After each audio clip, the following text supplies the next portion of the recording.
Hello friends, I welcome you wholeheartedly. और आज की क्लास में हम लोग बात करेंगे graph of a quadratic equation, यानी कि क्वाड्रेटिक इक्वेशन के ग्राफ के बारे में बात करेंगे कि क्वाड्रेटिक इक्वेशन का जो ग्राफ होता है वो कैसा होता है। तो सबसे पहला चीज़ आप ध्यान में रखेंगे कि किसी भी क्वाड्रेटिक इक्वेशन का जो ग्राफ होता है, किसी भी क्वाड्रेटिक इक्वेशन का जो ग्राफ होता है वो होता है आपका पैराबोला के फॉर्म में। किस फॉर्म में होता है? पैराबोला के फॉर्म में। याद रखिएगा, पैराबोला के फॉर्म में होता है। पैराबोला जो है वो कुछ इस तरह का होगा, इस तरह का होगा। मीन्स आप फिगर में देख सकते हैं, ये सब पैराबोला का मीन्स फॉर्म है। तो अब ऐसे जो ऊपर की तरफ ओपन होगा उसको आप बोलेंगे अपवर्ड, जो नीचे की तरफ से ओपन होगा उसको बोलेंगे डाउनवर्ड। जैसे ये भी डाउनवर्ड है, ये अपवर्ड है और ये क्या है? अपवर्ड है। मीन्स ये जो है आपका अपवर्ड है और ये जो है आपका डाउनवर्ड है, डाउनवर्ड है। फिर ये जो है आपका डाउनवर्ड है और ये वाला जो है ये आपका अपवर्ड है। अब किसी पैराबोला का अपवर्ड होना या डाउनवर्ड होना किस चीज़ पर डिपेंड करता है? तो ये डिपेंड करता है, जैसे आपका जो क्वाड्रेटिक इक्वेशन है वो इस फॉर्म में है, x squared plus b x plus c. UDC का मतलब हुआ अंडर डिफाइंड कंडीशन।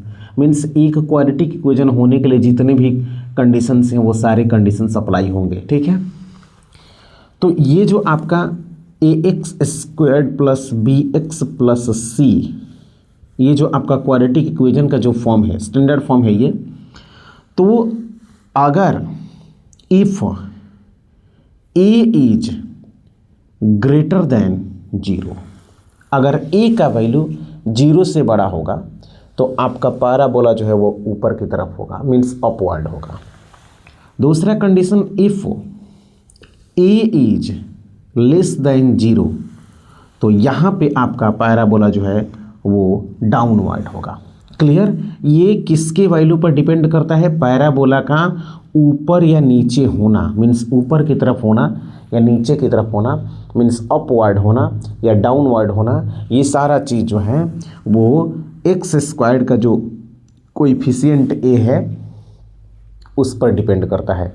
अगर एक्स स्क्वायर्ड का कोएफिशिएंट नेगेटिव है तो आपका पैराबोला डाउनवर्ड होगा, पॉजिटिव है तो पैराबोला अपवर्ड होगा। और आपको मालूम होना चाहिए कि ए यहाँ जीरो नहीं होगा। अगर ए जीरो होगा तो क्वाड्रेटिक इक्वेशन एग्जिस्ट ही नहीं करेगा, ये वाला जो टर्म है क्या हो जाएगा? जीरो हो जाएगा। तो कंडीशन में वो सारा चीज़ अप्लाइड है। दूसरा चीज़ कि ग्राफ को देख करके आप क्वाड्रेटिक इक्वेशन के जीरोज को कैसे फाइंड आउट करेंगे? तो जो आपका पैराबोला है वो एक्स एक्सिस पर जितने पॉइंट पर इंटरसेक्ट करेगा उतना नंबर ऑफ जीरोज होगा और मैक्सिमम 2 जगह इंटरसेक्ट कर सकता है। अब मिनिमम बोले तो कहीं भी नहीं करेगा, मीन्स एक्स एक्सिस पर कहीं नहीं करेगा। मैं बता रहा हूँ आपको, यहाँ पे एक्स एक्सिस पर 2 जगह ये क्या कर रहा है? इंटरसेक्ट कर रहा है। तो ये 2 जो है क्या हुए? इसके जीरोज हुए। उसके बाद यहाँ पे भी 2 जगह कर रहा है तो ये भी 2 जीरोज हुए। यहाँ ध्यान दीजिएगा, यहाँ पे 1 जगह इंटरसेक्ट कर रहा है। कितने जगह? 1 जगह इंटरसेक्ट कर रहा है, तो यहाँ पे नंबर ऑफ जीरोज जो होगा वो 1 होगा। एक्चुअल में इसके दोनों जीरोज जो है वो सेम है, इसलिए वो एक ही पॉइंट पर है।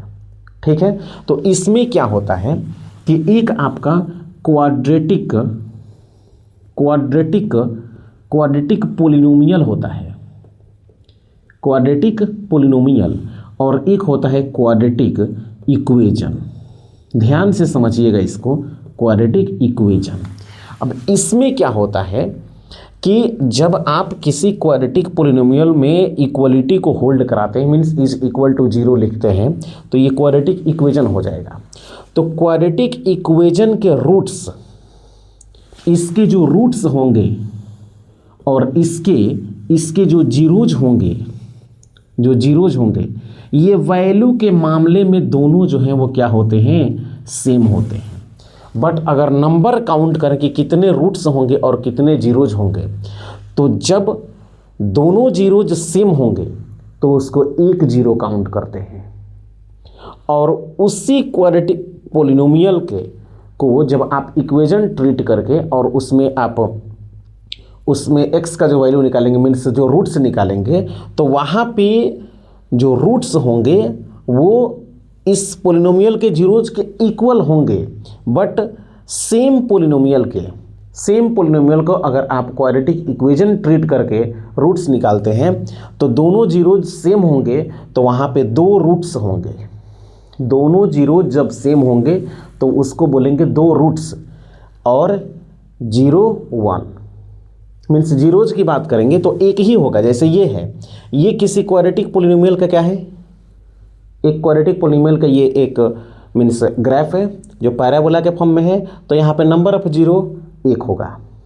लेकिन नंबर ऑफ रूट्स की बात करेंगे, उसी क्वाड्रेटिक पोलिनोमियल को अगर आप क्वाड्रेटिक इक्वेशन ट्रीट करेंगे तो नंबर ऑफ रूट्स की बात करेंगे तो 2 होगा, और दोनों क्या होंगे, सेम होंगे। मीन्स सपोज किसी पोलिनोमियल के दोनों जीरोज सेम हो गए, जैसे -3 और -3 दो जीरोज हैं, ये किसी क्वाड्रेटिक पोलिनोमियल के दो जीरोज -3 एंड -3 हैं, तो दोनों जीरोज जब सेम होंगे ना तो इसको एक जीरो काउंट करेंगे आप, 1 0 काउंट करेंगे, मीन्स केवल आप क्या बोलेंगे, -3। लेकिन यही क्वाड्रेटिक इक्वेशन के अगर रूट्स होंगे, क्वाड्रेटिक इक्वेशन के अगर रूट्स होंगे और दोनों रूट्स सेम आएंगे तो आप यहाँ पे बोलेंगे 2 इक्वल रूट्स बोलेंगे उसको। तो दोनों यहाँ सेम हैं, यहाँ दोनों सेम है तो यहाँ पे 0 1 बोलेंगे और रूट्स 2 बोलेंगे, यहाँ पे बोलेंगे 2 रूट्स बोलेंगे, 2 रूट्स एग्जिस्ट कर रहा है और यहाँ पे एक 0 एग्जिस्ट कर रहा है। क्लियर हुआ?